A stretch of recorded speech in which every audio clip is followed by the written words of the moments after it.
Hey everyone, Katie here, and week 5. My gosh, we've made it so far. We're feeling so good, and I bet a bunch of you are wondering what is next. What do we do after week 5? And I have a typo up here. This says this from last week, but I do want to talk about what is next. What do we do after the 6 weeks? What feelings come up when you don't have someone in your corner helping you with mindset, having the ability to just ask questions where needed? Does it give you a sense of relief to not have someone coaching you, or does it give you a sense of anxiety to not have someone coaching you? And 90% of people say it gives them a feeling of anxiety. Like, I just need someone to make sure that I can ask a question to. If I was trying to cut my own hair for the last 5 weeks and now it's week 5 and I'm like, in a week, I had to learn I had to cut my hair by myself in a week. I don't want to do that. I don't have time to cut my own hair. I don't have time to find the right scissors. They might be somewhere, but I don't know which ones I need. That's just not my forte. Maybe cutting hair is your forte, and this was a very bad metaphor. And you're like, well, I could cut my own hair. It would be fine.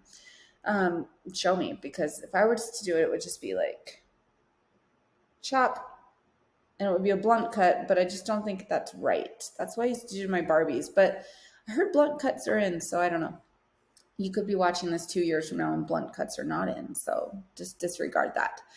I think something to think about is, do you want to spend the time writing your own workouts for the rest of your life? That's the huge part, is now we're working out. Now we feel good about it. We're on a good path with working out, but what happens? Do we just keep writing them forever ourselves? After this, well, you don't have to, thank goodness, because I do have a private app that you can just subscribe to. It's this app. You won't get the coach support. You won't get any of the information that we're doing every week, no mindset training and things like that. But that is my option for people who are just like, you know what? I know exactly what I need to be doing. I just need somebody to write my workouts for me.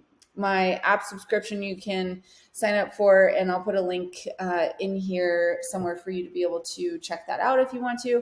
Otherwise, the other options are to go work with us in a few different capacities. You could work with me or one of my coaches in our hybrid one-on-one program or one-on-one in VIP, and just get that direct support, a coach at your door, being able to communicate back and forth more quickly. And those are for people just like you, women who really want this done as fast as possible and want the most support. And they really just feel like things would go faster if someone was with them more consistently in the coaching realm. And that's an option. Otherwise, you can stay in this path that you're in right now, and after the 6 weeks you stay here. You get to continue coming to the Q&A phone calls and asking questions where needed, and that is a level of support that we can talk about as well. I will link in this week information for you to go review about all of those options, and you can choose what's right for you. And if none of those options are right for you and you're like, I'm down to write my own workouts, I just want to do that, then I've had an amazing time with you. But I'm going to guess that over 90% of you don't want to write your own workouts and want some form of support, which is why over the last decade, I figured out what people want, and I've hopefully been able to give it to you in the post 6 weeks.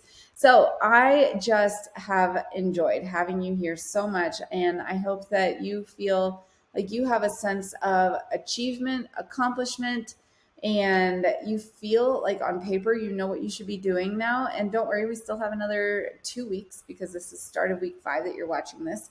But a lot of people around this week, as I've figured out over the last 10 years, start to wonder, what do I do at week 5 afterwards? I feel a little bit worried that now it's over. I'm not ready for that. So it does not have to be. I will link the information on you for you to be able to watch to see where we go next. I'll probably have another video there talking about all of it, and we will go from there. But let's get back to it for our habits this week and go on to what are we building out. The habits all stay the same. The only one that we add is going to bed 10 minutes earlier this week. And you're saying like, wow, we're like not doing anything anymore, Katie. This feels really boring. Like, give me something new to do. There's nothing new to do. The new thing to do is the boring, daily, consistent work that you need to do, which is these 7 things that I still do to this time. They look different now that I've lost the weight. So single ingredient foods, 90% of the time. I'm more like 80-20. I've lost weight. I keep it off at maintenance. 5 servings of protein per day. I'll never change that. That just stays. 7,500 steps minimum. I get over 10K every day. Half my body weight in ounces of water. Yep. Some days do I only get like a fourth of my body weight because I forgot? Yep. Decrease my stress level to a 2 daily. Are some days very stressful for me? Yes. Do I most of the time try to keep it down below a 4? Yes. Do I sleep 7.5 hours per night? Most of the time. If you know that I West Coast swing dance and I quasi compete, I just compete because I'm there, but I don't travel enough to compete and make it worthwhile. But it is fun to compete. But if you know anything, I stay up till 6 in the morning dancing, maybe every like 6 to 8 weeks at a dance event. And that is just super fun for me because I'm a type 7 Enneagram who can't sit still. So I go do that and I don't sleep at all those weekends. But most of the time, 7.5 hours of sleep. Yeah. I strength train at least 3 times per week for 30 minutes. It's 3 to 4 times for 30 minutes, but it's not more than that. So honestly, all 7 of these things are things that stick with you for life. And it's the boring daily work to get to where you want to be that then just stays because it's the habits that you've built out for a lifestyle. There's no start and end to this. There's no start to the 6 weeks and the end to the 6 weeks. It's you start it. And I think you've maybe done challenges before that have started and stopped. And then it's like, let me just go back to my old lifestyle because you didn't work on building out any of this. You ate healthy for 6 weeks. You worked out hard. Maybe you did 75 hard and you worked out 2 times per day for 75 days. It ends and you're like, that sucked. So now I'm done doing that. And you just go back to what you like doing, which was not working out 2 times per day because nobody has time for that. Well, somewhere in all the things that you've done before, you missed this. You missed building out those habits that are the boring things that you work on in order to build your long-term success. And these just stay forever because this is your new lifestyle. So if you're having any questions with this, let me know. Otherwise, we're going to bed 10 minutes earlier this week. That means this thing, put it on a charger that your bed it can't reach your bed. Like if you have a charger that reaches your bed, all of us are going to lay in bed and scroll until we're like, oh, okay, I should go to bed, which is like 40 minutes later than we thought we were going to go to bed. Put your phone on a charger that does not reach the side of your bed. 1, get the TV out of your room. TV does not belong in your room. You've heard this. The bedroom is for 2 things only, sleep and sex, and not TV. Doesn't start with an S. And get rid of it. Other things, sleep with white noise if you wanted to. Sleep dark, colder, not hot. If you're drinking and you're not sleeping well, that is why. I had 2 glasses of wine last night and a skinny margarita, which I'm pretty sure was just lime juice and maybe some tequila. I don't know. It was awful. But I had those last night. And last night I slept horrible. I'm going to be fully transparent with you for forever that you know me.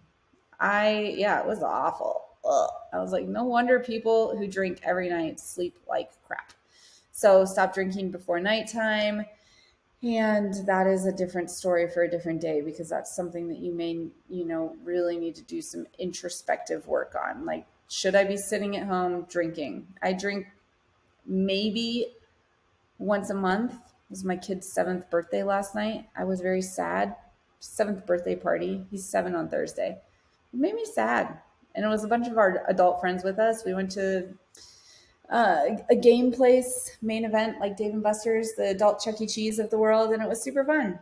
But I don't even have alcohol at my house. I don't carry it here. If someone brings it to a party, it goes home with them. I just don't carry it in my house. And those of us that have it in our house oftentimes sit on the couch and have a drink or 2 before bed as a nightcap with our partner because it just feels like that's just the thing that we do. You have to reframe that. That's not what you do anymore.